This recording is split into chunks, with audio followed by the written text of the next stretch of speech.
Hi everyone, Monika kitchen হোমে সবাইকে স্বাগতম। এদিকে দেখো ঝিঙে করবো, ঝিঙের রেসিপি।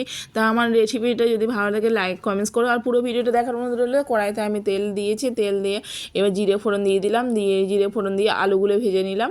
আলুগুলো বরফি বরফি সাইজে কেটে নিয়েছি, এই সাইজের। আর তার সাথে চিংড়ি মাছগুলো আলাদাভাবে তোমরা কেটে নিতে পারো, ভেজে নিতে পারো।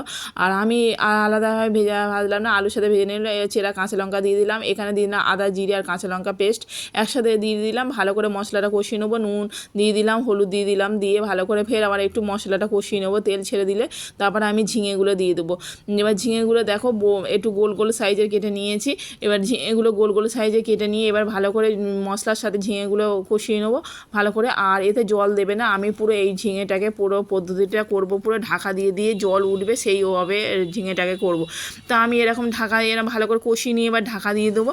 ঢাকা দিয়ে দিলে এবার কতটা এবার ঢাকনা খুলে দেখবে জল উঠে গেছে কতটা। এরকম ঢাকনা মাঝে মাঝে খুলে দেখবে তোমরা, এরকম নাড়িয়ে দেবে একটু, আর ঢাকনাটা খুলে দেখো এবার জল উঠে গেছে। আমার ঝিঙের জলটাকে এইভাবে শুকিয়ে নেবো ভালো করে। আর রেসিপিটা খুবই সুন্দর লাগে। আর নামানোর সময় হালকা একটু চিনি দিয়ে দেবে, আর চিনি দিয়ে দিলাম। এবার দিয়ে দিলাম চিনি। আর এবার দেখো কত সুন্দর হয়েছে, আর মাখা মাখা মতন হবে। এইটা গরম গরম ভাতের সাথে খুবই সুন্দর লাগে, তোমরা একবার ট্রাই করতে পারো। আমার এই রেসিপিটা ভালো লাগলে লাইক কমেন্টস করো, পাশে থেকো। আর দেখো আমার পুরো ঝিঙে আলু চিংড়ি মাছ দিয়ে রেসিপিটা তৈরি হয়ে গেছে, রেডি হয়ে গেছে। কেমন লাগলো জানিও বন্ধুরা। আর তোমরাও একবার ট্রাই করো, আর গরম গরম ভাতের সাথে পরিবেশন করো, অসাধারণ লাগবে, খেতে লাগবে। টাটা।